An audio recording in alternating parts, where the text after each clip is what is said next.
Hey, how's it going everyone? OutlawClient here, back again this week for another episode of Skullgirls Online Battles. And this is actually the final episode of my 3-part Skullgirls episode, so I'll be moving on to my next fighting game after this one.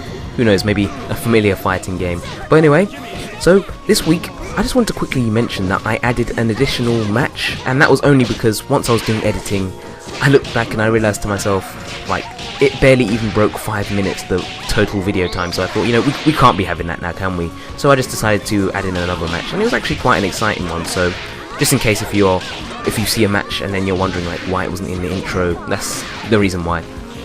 But anyway, for this week I'm finally up against a Squigly player, and she's actually the first downloadable content player. I mean, I was actually quite surprised because when I wasn't filming some matches online, I realised that I just kept on encountering Squigly players, and yeah, it was a bit strange once I started recording. She just didn't appear again, so yeah, it's nice to actually finally have a match against her. But managed to take her out before I even got to speak about her. But anyway, I'd say that Squigly is more of a keep away character, but to be honest, she seems to do decently up close as well. But again, she is more of a keep away character. She can pull you in with a scorpion-like spear, or actually it's her parasite known as Leviathan, and she has multiple stances as well. But the thing is that she can control space quite well, but not with the usual projectiles and fireballs that you'll see. Oh no, she literally controls space. She can practically stop the camera in place or like focus it on the center so that you won't be able to escape. So she's got quite a few new tools, like unique tools at her disposal. But again, don't let that stop you from, or don't be intimidated by her. Again, she is quite a challenging foe. Well, I don't really know her full moveset, so she was quite challenging for me. But anyway, you'll probably see a bit later another Squigly player that I'm up against. So anyway, so moving on to the second match, I'm up against a Pain Rule player, and Pain Rule, well, surprisingly, I don't think I've encountered any Pain Rules either in my previous episodes, mostly just Valentines and Philia players and stuff. But Pain Wheel is actually quite a technical character, to be honest. I mean, I tried to play her for a bit.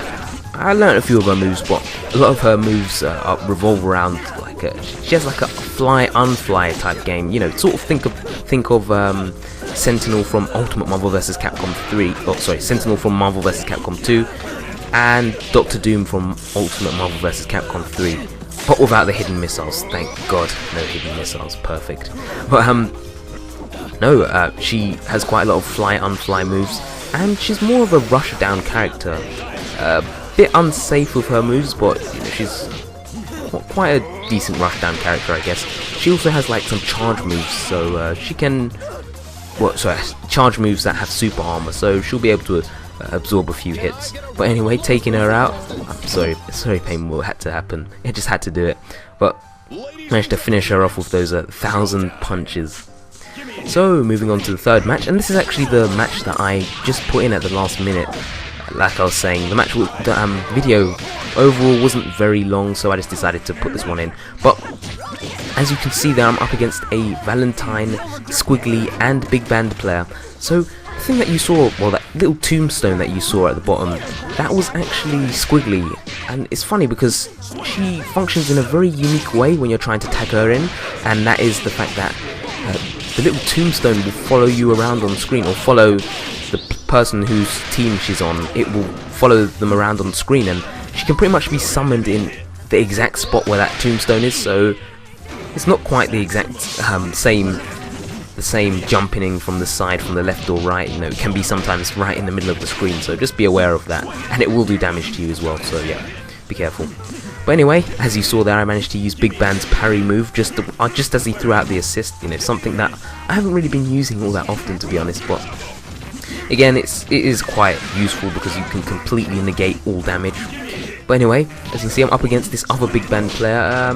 Not doing too well at the moment. I guess he's got a bit of a life lead there. I should say a lot of a life lead. But again, we're just moving around a lot of jumping going on there. I was trying to use his overhead quite a lot because it's really helpful. I think I've mentioned it only like 1,000 times now, but no, his giant step acts as a really effective overhead, because if they're blocking low, of course they won't be able to well, 9 times out of 10, a lot of newer players won't be able to respond to that very quickly. So yeah, just keep that in mind. But anyway, my big band was taken down by this enemy big band, and of course I'm proceeding to get beaten down by Valentine.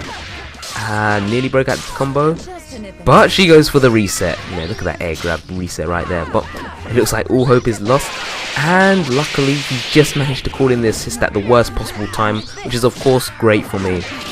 So I'm still going quite strong, managed to take down Valentine, and again, like I was saying, it can really cause opponents to panic, especially when Miss Fortune's head is off, because like I was saying, she can do like a double assault, I guess. You know, you can sandwich yourself between her. But anyway, Big Band throwing out that medium punch, and that medium punch has so much, well, it's just ridiculous the amount of time that it's out for.